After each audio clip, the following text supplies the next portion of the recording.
Assalamualaikum warahmatullahi wabarakatuh. Perkenalkan, nama saya Nursa Hilana Sution dengan NIM 2014020026.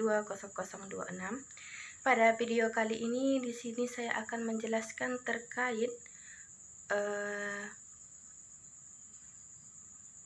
permasalahan dari bahasa pertama kepada bahasa kedua, yang mana kalau di kampung saya di Kabupaten Labuhan Batu, Sumatera Utara, jadi adapun bahasa pertama dari ibu saya itu, kalau di kami di sana, kalau mengucapkan R itu seperti orang yang tidak paham akan tidak bisa menyebut R gitu. Jadi mungkin di sini saya akan mencontohkan adapun istilah bahasa ibu yang sangat berpengaruh untuk bahasa kedua saya. Contohnya seperti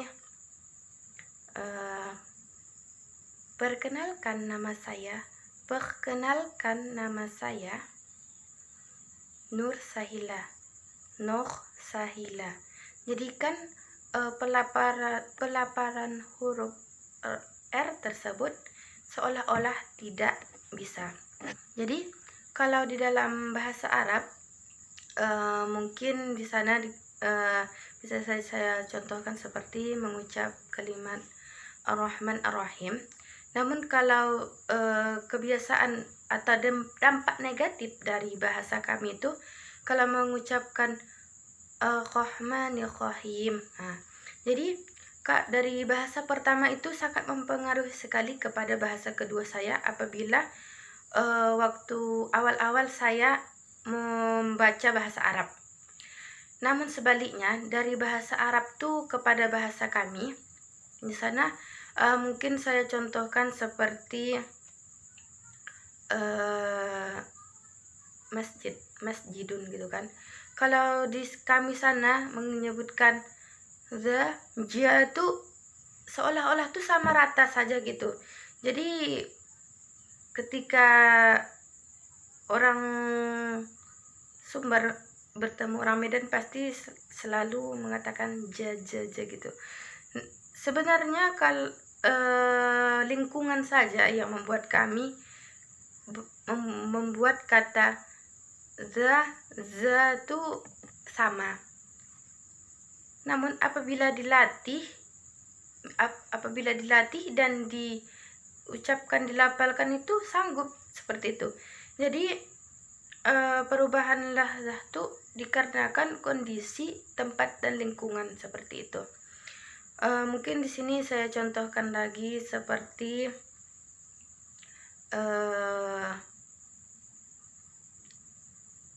saya mau pergi kemana gitu kan. Kalau di dalam bahasa pertama kami, bahasa ibu saya lah, dikatakan di sana saya ondak poi kemana, seperti itu. Namun kalau di dalam bahasa Arab tuh kan sangat jauh sekali, atau bisa dikatakan bahasa pertama tuh negatif sekali kepada bahasa kedua. Kan seperti yang saya contohkan tadi, saya mau pergi kemana, saya ondak poi ke sana gitu. Jadi kalau dalam bahasa Arab di sana dikatakan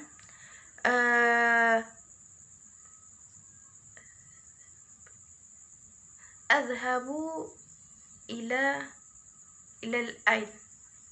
Jadi bahasa Arab tuh sama bahasa pertama tuh bertimbal balik atau negatif. Namun kalau dari bahasa kedua atau bahasa Arab di sana, contohnya seperti kata masjidun, masjid. Jadi kan itu kalau dalam bahasa Arabnya dia masih kata mim, sin, ya dan dal. Jadi kata masjid dan dalam bahasa pertama dari ibu saya mengatakan seperti itu, di bahasa keduanya juga seperti itu.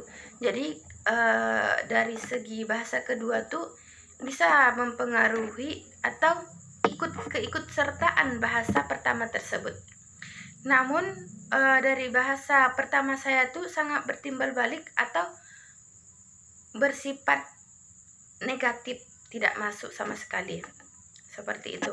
Baru seperti contoh yang telah diberikan,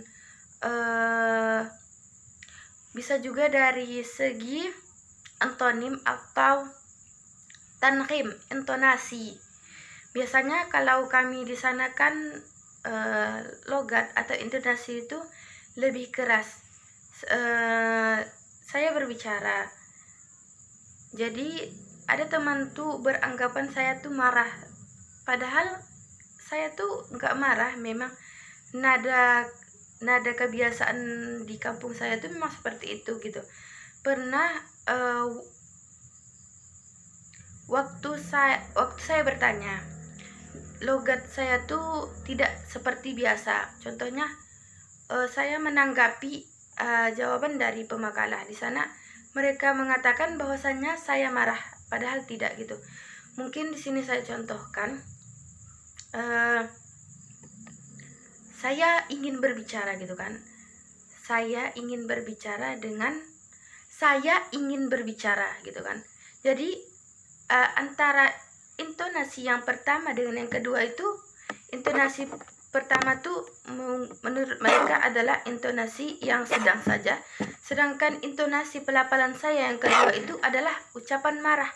Padahal kalau dari saya seorang pembicara itu adalah dua kata yang sama-sama datar, namun intonasi dan tanqim dari bahasa Batak keras sana tuh menjadikan logatnya lebih bulat atau pengucapannya lebih keras, seperti itu.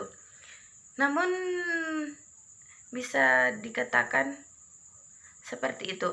Jadi kesimpulan dari pembahasan pada malam hari ini adalah, kalau dari segi bahasa pertama kepada bahasa kedua itu tidak terhubung sama sekali, atau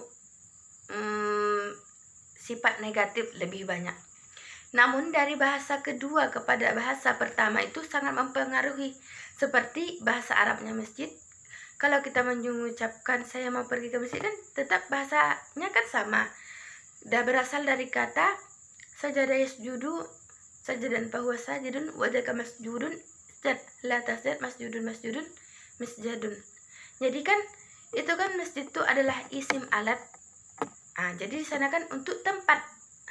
Jadi itu kan asal katanya dari sajada yasjudu adalah bersujud.